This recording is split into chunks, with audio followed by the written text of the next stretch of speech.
everybody. Welcome to the world's greatest Bronze Age Spider-Man podcast. Here comes the Spider-Cast.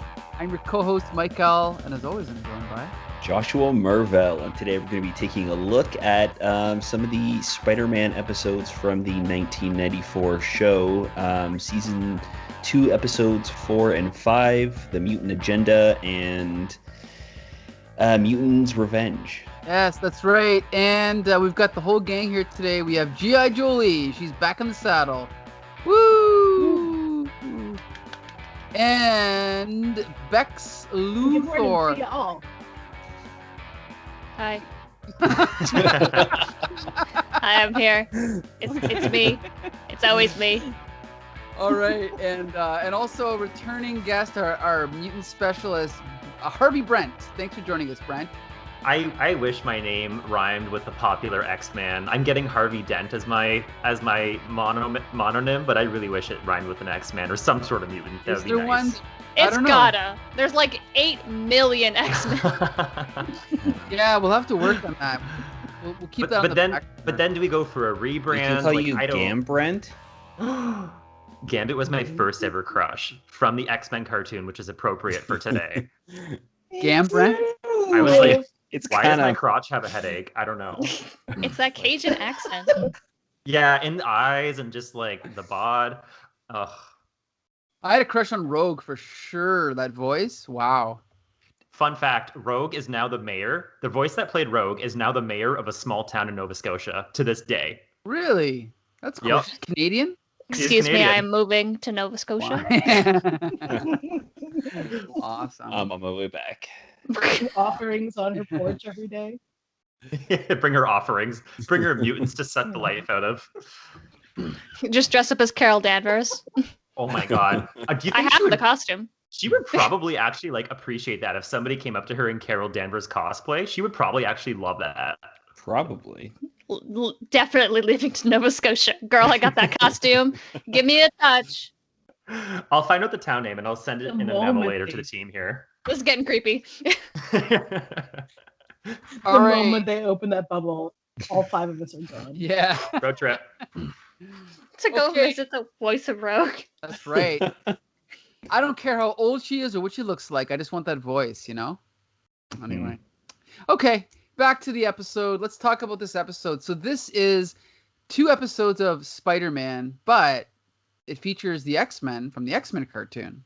Mm-hmm. So I didn't do any research, but one thing I know about this is that I think this was pre-internet days. Apparently they had to fly the entire cast of the X-Men out to a different, like whatever, one of them's in Canada, one of them's in US, and whoever was in one, they had to fly to the other. X-Men's in Canada. Okay, so they probably flew all of them to California, right, to do the voices. It was really expensive. Nowadays they would just do it over Skype, right, or something. But Audacity. yeah, exactly. But anyway, so that's interesting. Obviously, the animation is a slightly different style, but other than that, Harvey Brent, you're our guest, so you're going to tell us the rough encapsulation of what these episodes were about.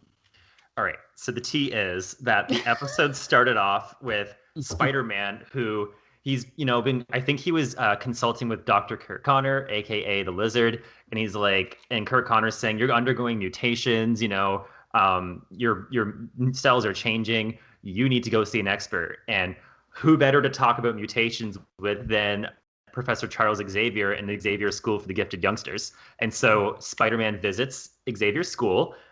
He runs amok the X-Men in the sub basement, and a classic comic book little skirmish ensues, where there's misunderstandings and there's violence. Spider-Man escapes to the danger room. The X-Men realize that he's in there by himself and he's probably going to get screwed because Gambit was practicing the Sentinel program in the danger room beforehand. So they save him. Professor X comes in and basically tells Spider-Man, listen, I can't help you out, man. And so Spider-Man, woefully retreats.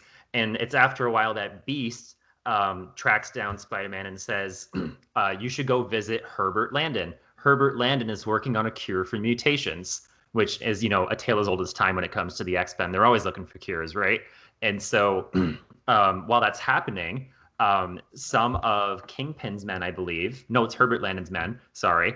Herbert Landon's men are spying on Spider-Man, and they see him interacting with Beast. And as Spider-Man leaves, they capture Beast. So that's the B plot. That leads us into episode 2, where, and by the way, Hobgoblin's been permeated throughout the entire episode, but episode 2, where Beast is held captive by Herbert Landon. And at the same time, Spider-Man is seeking him out because Spider-Man wants to find a cure or to find out what's happening. And so Hobgoblin, who's also tussling with Herbert Landon over the intellectual property of this cure, there ensues a big, kerfuffle, a big scuffle in Herbert Landon's lab. Wolverine, of course, attention seeker, comes onto the scene as well and tries to rescue Beast, while the other X-Men typically play backseat to Wolverine, and they're looking for Beast elsewhere, I'm assuming. And so, fighting ensues. Herbert Landon gets knocked into his vat of the mutant cure, and that turns him into a giant monstrosity. I think they were going for King Kong there, but he kidnaps his assistant, and he sucks up electricity all over New York City, and it's up to the X-Men and Spider-Man to stop him. So what happens is they team up, and they sap all the energy out of Herbert Landon in this monstrous form, and that brings him back down to his unmutated self. And that's when, the X-Men part ways, and that's the 2-episode arc.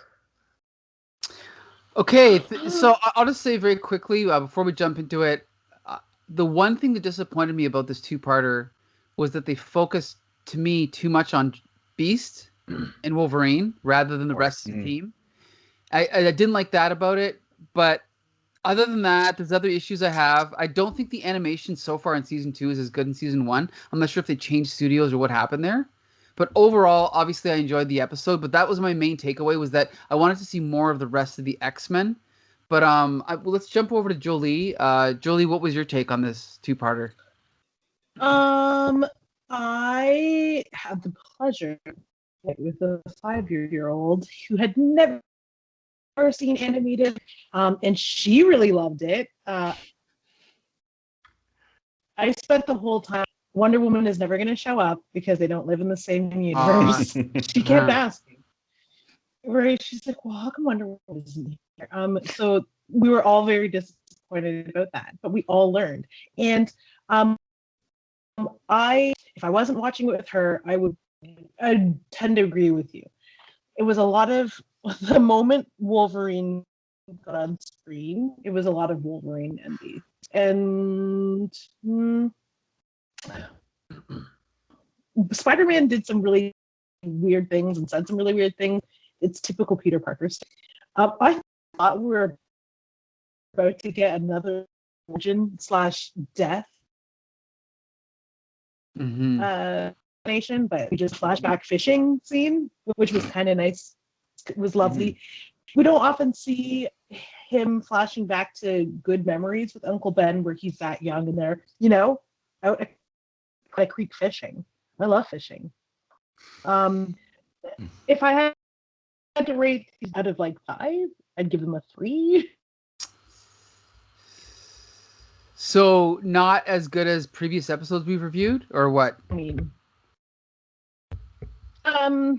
you know what? There was more action. There was a lot going on, as opposed to maybe some of the other episodes where it was very much like we're dealing with the Hobgoblin or the Green Goblin. At this point, they're all bleeding together. Okay.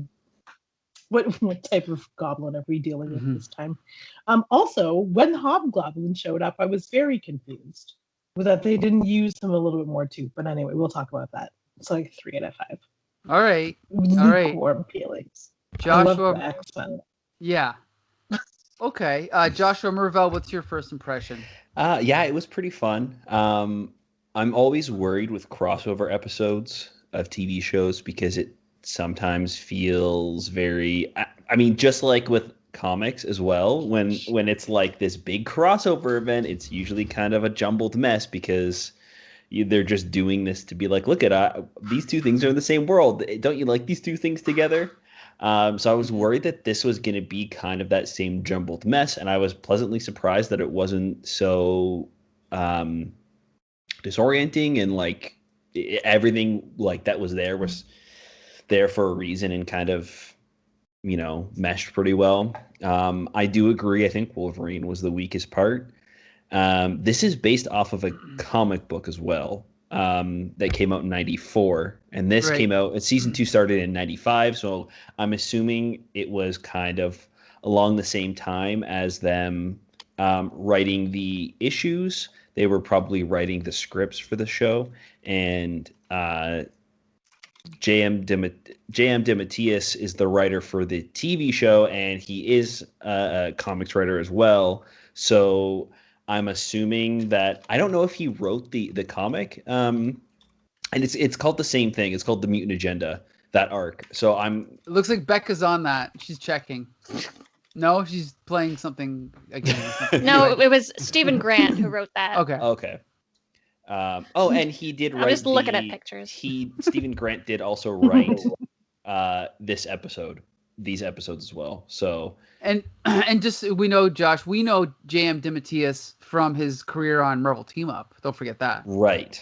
Yeah. Mhm. So it's nice to see that he is capable of doing a Marvel Team Up properly. Yeah. But Wolverine was absent in that one, which totally makes sense because Wolverine really has no point being here. Besides, he was like the most popular character of the X-Men TV show, so they wanted him to come over and fight Spider-Man. Other than that, it was kind of this like ham-fisted, like, look, Wolverine, Spider-Man, you were kind of like Spider-Man once. Maybe you should give him a chance, and that was pretty much the whole reason he was there. I didn't mind that they focused on Beast because, again, it's like half his story, half Spider-Man's story. And I don't mind that some of the other mutants were put off to the side because we were focusing on the characters that mattered in the story. So, yeah, I think altogether it was pretty good. I enjoyed it. All right, Bex Luthor, what's your first impression? You know I liked it. Like, obviously. Was there any doubt? No. I remember watching this as a kid, and like as soon as like Peter shows up and then goes to the expansion, I was like, oh my god, like blew my mind, right? Because like 2 shows coming together, love that shit. That's and then the X-Men theme song comes on. When I watched it as an adult again, I was like, oh, the X-Men theme song. I got nostalgic all over again. No, I love this little mini arc where they show up and it's like a one confined story, and doesn't like the X-Men just don't pop in all the time. Right. I think it works really well. And I like the focus on Beast. I like Beast a lot. I love his like Shakespearean quips and like his weird accent and the fact that he's shorter than Wolverine for some reason. It's very charming.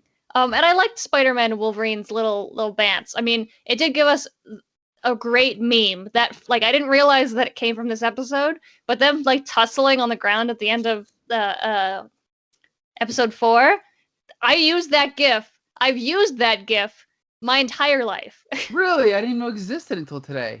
Yeah, I sent it in our chat. I sent it to you because it's like it's been used in many different instances. Sometimes they're fighting, sometimes they're kissing. Hot. Yeah, no, absolutely. No, 10 out of 10 would ship it. No, it was super fun. I did write notes for like the first episode, and I was going to take notes for the second episode, but the only thing I ended up writing them down was a quote that the guy's assistant said, and she said, in regards to mutants, if they don't exist, then they can't suffer. And I laughed for like 10 minutes about it. I was like, so just, yeah, if they're dead, they can't feel pain. You know what? You're not wrong. But also, ma'am? So it's like, yeah. Are you okay? He's out of line. She's out of line, but she's got a point. Man, But this she's is a also- Wendy's. Yeah. And then I did like the twist that she's also a mutant at the end. That's fun. Right. And she Right. saves him, and I didn't see it coming because I wasn't paying attention to her at all. Because, like, no offense, lady, but Wolverine's on the screen, I'm not looking at you. I liked it. I thought it was genuinely funny, and it held up really well to my nostalgia glasses. And compared to previous episodes we've reviewed, same level of Oh quality. yeah. I mean, it was more fun than like badass. Like there are some parts of it that definitely stood out, but it's not like the Venom episodes, which are like the coolest thing in the world to me. Mhm. But there's two things that my partner noticed when we were watching the episode, or the two episodes. And the first one was when they're like in the laboratory room, and Peter is holding up the cage that's holding up Beast, that's also holding Wolverine, and how he's just so jacked, and he's just like holding up these two very hefty men and a giant metal cage. And then later on in that same episode, they're like, "Oh, how are we gonna stop the lizard guy?" And Peter's like, "Use this science, because I'm smart and I understand science." And Beast is like, "Whoa, this guy's a nerd too." Crazy. And I love that they showcase that duality of Spider-Man all the time. That's my favorite, is when they're like, not only is he stronger than literally everyone and doesn't realize it, nobody else realizes it, but he's also a lot smarter too. And I just love that about Peter. Can I give a shout out to Marvel Comics for putting nerds on a pedestal? Peter Parker, Bruce Banner, Reed Richards, Beast, right? Henry Pym. These are not random people that got superpowered. Well, but they're all geniuses. They're all science geniuses, just like our pal Harvey Brent, who's a scientist, right? Brent, Mr. Scientist. Before I met you, I didn't know any scientists. Now I know like 15 of them. Yeah. Can you They're tell all us? in the same circle of friends. All the same, yeah.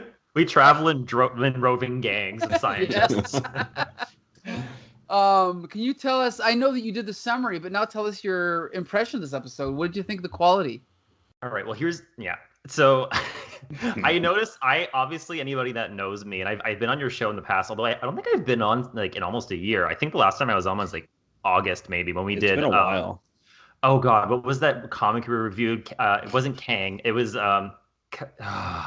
He had the city. He like made New York City barbaric. Oh. Kalamazoo.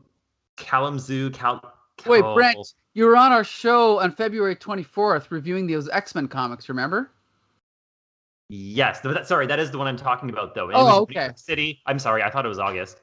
And like it all blurred together. What, COVID? It was a year ago, anyway. So it's been a while, but everybody that knows me knows that I really like the 90s X-Men cartoon. Mm-hmm. So the first thing that stuck out to me was the fact that the animation's actually quite different between the Spider-Man cartoon and the X-Men cartoon, and you just notice that through the way that the X-Men are animated, obviously, not so much Spider-Man. But the Spider-Man cartoon has much more pastel-y colors for the X-Men characters than the X-Men cartoon had. The colors are more pastel. So that was the first thing that I was like, whoa, we're not in previously on X-Men anymore. We're in the Spider-Man cartoon. I liked the episode. I think I would agree with Bex that it held up well in my nostalgia glasses, because I too watched this episode as a kid. So I was familiar with the entire cartoon, but specifically these two episodes well before you asked me to review them. I've known this cartoon for a very long time, and I think it held up well. But I also I think it was Jolie, maybe Josh, you said this too. I wasn't like a fan of them focusing so much on Wolverine and Beast, but I do like Beast. But it's the whole Wolverine part that I'm like, oh my God, of course they would though, right? Like that's like a commercial decision. With Wolverine, it almost always is. But I liked it. It's I don't know if you guys noticed it, but in the first episode, I almost felt like they explained mutation better than the X-Men cartoon ever explained mutation. Like at the summit where Landon's going over his cure, I'm like, oh damn, that's good. Like if I was still a teacher, I would teach this to someone. Like it was better than any time that the X-Men cartoon ever talked about mutations. So it's just little stuff like that I'm like, this is cool, And if I had one like minor gripe about it, I guess, I thought, like, I agree with you guys that the rest of the X-Men were kind of shelved at the back until the end. I would have loved to have seen the X-Men save the day sooner and come in while Hobgoblin was antagonizing them. And I would have loved to see the X-Men, like Storm and Gambit and Rogue and Cyclops, mix it up with the Hobgoblin. That would have been freaking cool. Mm-hmm. That's a good point. So just little things like that. I mean, they also just episodes before this were the Sinister Six, right? So like That could have been cool to have, like, Spider-Man be outmatched and having to team up with the X-Men in like the previous or the next episodes. Yeah, that could have been really fun. Now, here's my one of my biggest gripes, and I want to know what you guys think. Now, I don't want to sound like a nerd or anything, but one thing I know about mutants, but I'm gonna. What We're episode is past this? that point, yeah. but that's like when my friend saw me on TV for the first time, and he was like, "Oh my god, this guy's never gonna get laid. He's wearing a Star Wars T-shirt." I was like, "Dude, I am hosting a show called the Comic Book Syndicate." Yeah, it's the shirt that does it. Yeah, it's the Put on shirt, the yeah. fuck, guys. So anyway, Women hate Star Wars. yeah. So back to what we were talking about here. So one of the things in the Marvel Universe is that there's a difference between a mutant and a mutate, right? A mutant is born with their powers. A mutate attains their powers later. In this episode, the premise is that whoever is going to turn people into mutants, it's just like the plot of the first X-Men movie with Magneto. You can't turn people into mutants. You're either born with it or you're not. You're going to turn them into freaking water like Senator Kelly. Yeah, exactly. So that really irritated me because it violates like a central tenet of the Marvel Universe. But also, I didn't like the fact that when they did turn into a mutant, it was just this. It basically turned into like a monster movie for me. It was literally King Kong. He grabbed his damsel in distress secretary and climbed a skyscraper in New York. Right. That's what I mean. It's like, why? And you know what? This was my problem, I think, is that as I was watching the show, I was like, okay, you have the X-Men, you have the mutant concept. So what is this episode doing that can only be done with X-Men? But it wasn't that, because that's just random monster, right? At least say with X-Files, they'd get a little bit deeper and go, well, what if this caused this? And what if something, what if what's it called? Like a parasite mutated into a human, or what if this caused that? But it just seemed like they missed a chance to get really creative with the kind of character that they ended up fighting. I thought it was kind of generic at the end. So that's one reason I didn't like it.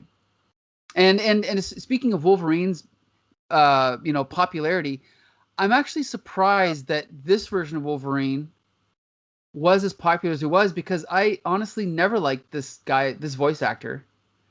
I never liked the way he was portrayed in the show. And because for me, I'd already been reading X-Men for say 5 years when the show came out. So to me, I was just like, oh, it just sounds like a guy trying to sound like a tough guy. So I never really liked this version of Wolverine, so it was even worse for me. But anyway, they glorified toxic masculinity by casting that guy as Wolverine's voice. Right. I don't know anything about this guy. Do you? The actor? I think he's dead now. Oh no, Cyclops. Is he a mayor as well? Okay. Is he a mayor? No, he's a police officer. No, I have no idea what kind of civil servant he is. J. Dodd. Yeah. That sounds like a fake name. Right. I do like Beast though. Beast. I'm watching Beast and I'm like, is this Kelsey Grammer doing Beast? Like even back then, like it's exact, right? They nailed his voice in the cartoon. Right. Absolutely nailed Beast. Mm-hmm.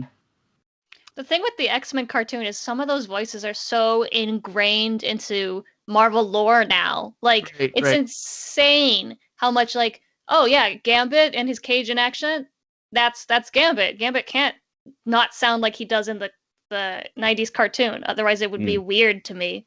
And, like, he doesn't have to.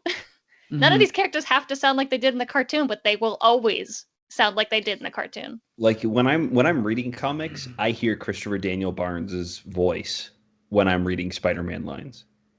Like this voice of Spider-Man for me has always been the voice of Spider-Man, because this was like my first introduction to Spider-Man. Probably was this or even before the Sam Raimi movies, I watched this show for sure. So this has always kind of been my Spider-Man. So like it's just ingrained in me now that this is what Spider-Man is supposed to sound like.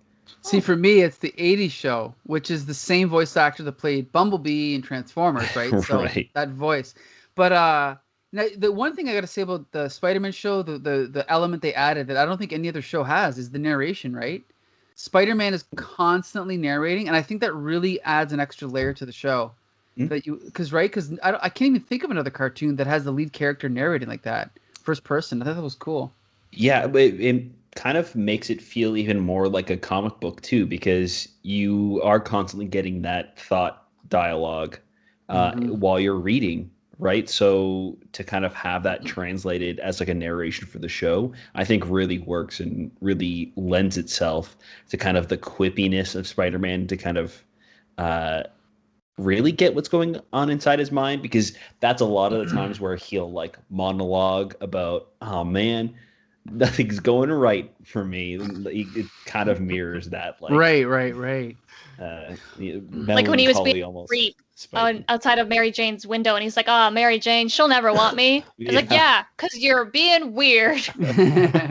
You're spying on her, you creepy jerk." But that's Okay. Peter. You know who else was being creepy AF in these 2 episodes? I'm just gonna throw it out there. Rogue. Yeah, girl, step off. Okay, I get it. She can't touch anyone, and she's probably thirsty AF for the D, but she is throwing herself at Spider-Man on at least 2 different occasions. She doesn't even know what the man looks like. He has his mask on the entire time. Like, that's desperate, honey. Here's the thing, though. Who does she have at home, right? She's got Gambit, who sometimes is a dick. So, like, whatever's going on, maybe they were off on again. Who knows? Wolverine, smelly. Beast. I mean, I'd go for it, but maybe she's not into monsters, which whatever. Charles Xavier, that's your dad.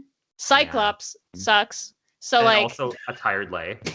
Did you say he was a tired lay? Yeah, he's boring. He only does missionary for sure. Charles M. Xavier. No, I meant Cyclops. Oh. Oh no! This is getting weird. Okay, so anyways, Rogue is being mighty predatory, and her precious 5 lines. I was so excited to see the voice actor come back, and 2 of those 5 lines are hitting on Peter Parker. I'm like, come on. I mean, did you see him in that outfit though? His butt, his body. Thick Peter thighs. Parker's always hot. Yeah, tree trunk thighs. Like, come on. He is a little bit bulky, in my opinion, too bulky here in this cartoon, but whatever. But then they put Venom next to him, and you're like, oh. Right. Well, yeah, Venom's a whole other thing. You like the Twinkie Spider-Man, don't you? Yeah, you like the Twinkie. Yeah, you got it. So, okay, let's talk about the animation quick. Brent, you mentioned the difference in animation. Now, I want to point out when we had Kristen Siapas on our show, when we reviewed the cartoon, I think last summer, she and I both said the same thing. It looks like the Ghostbusters cartoon from the late 80s, the real Ghostbusters. Sure enough, Google it. It's the same studio, right? So the animation in season 1, at least, was really good. But I noticed, I don't know, again, it seems different this season. But I guess my question is since I'm not a big fan of the animation in X-Men, does anyone notice an improvement in quality over the X-Men animation, or is it worse? Yes, definitely. Yeah? I love the X-Men animated show. I really, really do. But the animation quality is spotty. It's sometimes there are shots that are very well animated, and then there are other shots that are very rough. They almost sometimes feel like just storyboards that were kind of just traced over. And we've talked about this, I think, pretty much every single time we've talked about the animated show but they oftentimes, especially during a time crunch, would outsource their animation to other countries and then have it shipped back. So that's why sometimes the animation wasn't so great. But for Spider-Man, I don't think that they often did that. And I think that shows with the animation. Everything is pretty smooth, and the posing is great. There's very clean lines. So I really do like the animation in this show for a lower budget TV show, kids TV show in the 90s. So, but did anyone notice a difference in the style of animation from previous episodes, or is that just me? I wonder if that was to accommodate the X-Men. Could be. I don't know. But here's the thing: I watched the previous 3 before this, and I noticed the same thing. I'm like, man, it's just not as good. Now, granted, I was watching previous episodes on my laptop, and these ones I was watching on my 65-inch TV. Right. So maybe that revealed some of the flaws. Maybe that revealed some. I'm brag explaining anyway. Maybe that was it. I don't know. I just thought it just wasn't quite as good, but maybe it's my imagination. Yeah, I don't know. So yeah, animation. Okay, what else? That's the thing is, I mean, the thing with these episodes is they're sort of consistent all the way through. So we kind of love them to the same. Like, there's nothing much to complain about. You know, it's not like the comics where we have 3 or 4 different writers and we can crap on most of them. And this show's almost always good, right? We all love it. And it seems like it's so good because in the comics a lot of the times it really feels like they don't have an editor. They just take the first script that they've got and they're like, yep, we don't have enough time, stamp of approval. Where this show is really relying heavily on comic stories. They're adapting, and pretty faithfully, I would say, for a TV show, adapting arcs, important Spider-Man arcs from the comics into the show, and they're able to kind of go in and make these little edits and tweaks and fix it to kind of fit the story, and they have this kind of like overarching plan for everything, and they know what needs to be done by the end of the series, so they're kind of working their way there. Where with comics, a lot of times it really does feel like they're making it up as they go month to month. Yeah. Right. So I think that's why this show has been consistently good, is because they don't have to come up with any new ideas. They're just reworking old ideas from comics in the past, and it works. It's I think really great, and it holds up today. And they're able to like add in foreshadowing and tie things together better and blah blah blah, right? And then any stories that were crap, they can just ignore them and not do them, right? It's like the greatest hits of Spider-Man. What were you gonna say, Brent? I was gonna say, I don't know if we talked about this the last time we talked about X-Men cartoons, but we actually have the 90s X-Men cartoon to thank for episodic cartoon episodes where they like bleed into each other. I believe the 90s X-Men cartoon was the first ever cartoon that did like sagas and stuff, and like, episodes that directly bled into each other. The whole previously on X-Men. I believe that was the first ever cartoon to do that. I'm going to argue Robotech did it in the 80s, though. Now, granted, that was a Japanese show, but, Okay. But maybe it's the first North American one. Yeah, for sure. Yeah, but that's carried over here too. And like, I didn't watch the 3 episodes before, but I have seen this entire 90s cartoon of Spider-Man throughout, before. And I do remember that being a big strength to this cartoon, is that there's, some overarching, longer groups of episodes that they group together as sagas, So I did actually appreciate that a little bit. Well, and I love the supporting cast in the show. Like, I'm not sure if we've talked about this, but does everybody here appreciate, or what do you think about the fact that they basically ditched Gwen Stacy and just replaced her with Felicia Hardy? Do you guys like that? Do you care? Anybody? Because I don't mind, because I feel like with Gwen Stacy, it's always a matter of, her time's ticking. We know what's gonna happen, so they can kind of like sidestep that and just tell a good story. That was a big problem I feel with Amazing Spider-Man 2, because it was kind of like the writing was on the wall for Gwen. So I don't mind at all. That's why I think Gwen Stacy works a lot better as a character outside of her being a Spider-Man love interest. Like, any of the modern Gwen Stacy stuff now is great because she's allowed to be a fully fleshed out character instead of just like Peter's sadness. Speaking of Amazing Spider-Man 2, when we did our review of that movie, I started the review with saying, so when Gwen Stacy died, and then like someone was like, unsubscribe. I'm like, how did you not know that was coming? Anyway, okay, so you remember that, Becca? Remember that one? That was me. I said that. Yeah, that was every negative comment on all of our YouTube stuff has just been Brent trolling you. No, I definitely remember that. Actually, I was just talking about that review the other day because we were making fun of the song that's in Amazing Spider-Man 2, and there was for you. yes, we were doing like a quiz, and it was like, do you know your Spider-Man movies? And one of the questions was like, what was the song? And I was like, I know what the song was, because we made fun of it in the review. That's right. You and Lisa were singing it at the end, right? And Alicia, yeah. Okay. We're That's all funny. there. Yeah.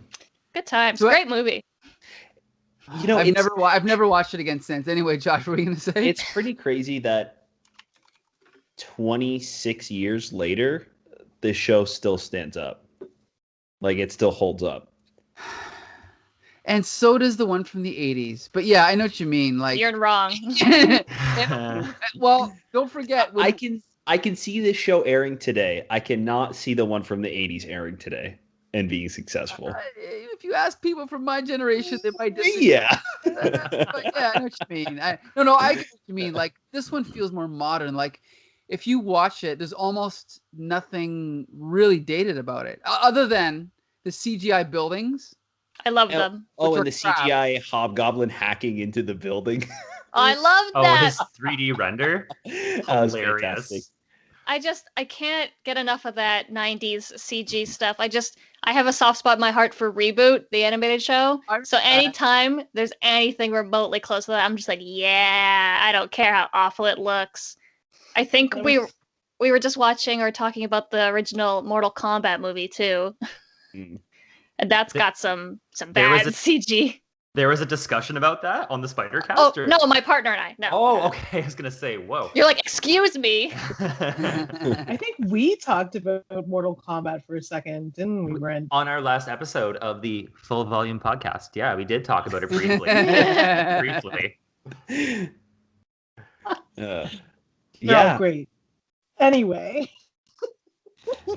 So yeah, no, I agree with you, Josh. Like, I think it does hold up really well. I think the writing is solid, the animation's solid, everything. Like, even when I was a kid, even though I didn't watch every episode, every time I did watch it, I thought it was better than X-Men for sure. I always thought that. No, Julie, you like X-Men better? I love the X-Men better. There was just, yeah, it's like there were just so many characters to attach myself to, and I just didn't. For some reason, I just didn't make that leap to Spider-Man. He just wasn't part of my world. Mm.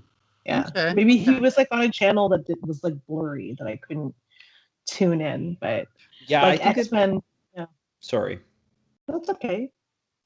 Yeah, I agree with you. I think that X-Men has more and maybe better characters and some really great stories. I just think that overall, the Spider-Man show holds up more today. Mhm. But the X-Men one just has this, like, there's Charm. something special about it. Yeah, Yeah. It's those strong interpersonal relationships within the team, and then all of their, outside relationships with other mutants they know in the past and their life. It really builds a world in that X-Men cartoon. Yeah. And everybody can see themselves in an X-Men character, right? Where with Spider-Man, it's like, well, if you're a straight white dude, you probably see yourself as Spider-Man. But other than that, it's, X-Men feels like it's the show for everybody. Not that Spider-Man excludes anybody, but yeah, I think that's definitely also part of the charm of X-Men, for sure. yeah, I agree with Josh. It was easier. It was easier to probably relate and not relate, just even see it. Even the trouble or the lead drama is that it's mutants against the human race, and with Spider-Man, it's Spider-Man and the Hobgoblin or Spider-Man and Kingpin. It was never, you know what I mean? It wasn't even the baddies that he was up against. It wasn't, it was still sort of fantastic. And X-Men felt a little more real, a little bit. Yeah, I mean, there's a reason why marginalized groups tend to go towards X-Men, right? We're like, oh, the world hates us too, right? Like, so it's just so much easier to be like a little girl, at least for me, a little girl being like, oh, I like girls. And Spider-Man is just like Spider-Man. He's cool or whatever. But like the X-Men, people hate them for who they are. And like they're good people, so it's like you just gravitate towards that. I mean, like all you have to do is go on the internet for 5 minutes, and you could see why people of color and LGBTQ community like X-Men. They've just always been that. And it was really, I remember as a kid, kind of, even if the villains that they were fighting were fantastic, it was kind of like a crapshoot to see because there were so many X-Men, whose powers would be used to vanquish this foe. So it's like, is Storm going to call on the powers of all of the weather? Yes. Is Rogue gonna fly? Maybe not in this episode, but she might in another episode. You know what I mean? Like, is Gambit gonna throw playing cards at people? Yes, probably. Yeah, it's like, is Wolverine gonna use his claws? Are we gonna like? It was always a different mix of seeing powers. It was like Power Rangers. It's like, oh, okay, which color ranger is going to be the one that comes out on top this episode? And that's what it was like for me and the X-Men. And I mean, they had an Asian character. She has sparkle fingers. That's fine.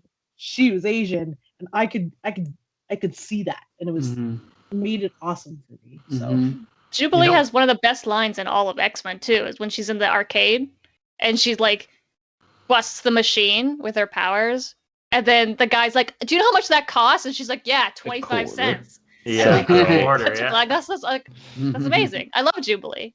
Go ahead, Brent. I was gonna say, and after watching the cartoon again during the beginning of COVID last year, I watched the entire thing through. Jubilee, as much when I was young, I thought she was just an annoying brat character, but she really is the heart of that show. And like, I looked upon her with much kinder eyes when I watched it again. Maybe I'm just getting old, but I was like, man, she had some, Becca, you just mentioned like a very like funny line, but Jubilee also has some very poignant lines that like really stick with you. Like when she's talking to Storm on the roof in the first episode about being different and stuff, like it's just like it really tugs at your heartstrings at this child that's learning about their powers. Like, oh, it hits all the feels, this damn show. Like they give Jubilee especially some very like beautiful lines about being different. Rant over. Gotcha. And I mean, not that I want to turn this into an X-Men podcast, but I was really disappointed when they pretty much gave her story, Jubilee's storyline, of like kind of the heart and soul. When I watched the movie, like the first X-Men movie, when she wasn't even there, and it was like Rogue.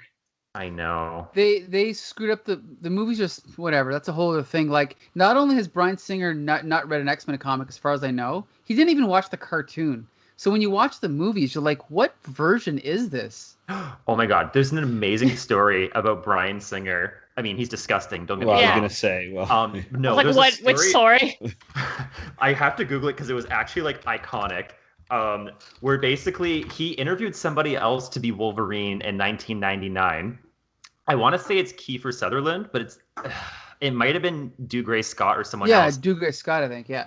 It might have been, but whoever it was brought their son to the meeting. So that, like, for example, Dougray brought his son, and Bryan Singer was pitching the character of Wolverine to Dougray Scott, for example. I think it was someone else, but it was someone else. Yeah, I've heard this, but go ahead. Yeah. And so basically, the son was just like, "That's not what happened in the comics. That's not what happened. Why are you doing it this way? That's not what happened." And the son was like freaking 14 or something, and just like schooling Bryan Singer, and I'm like, iconic.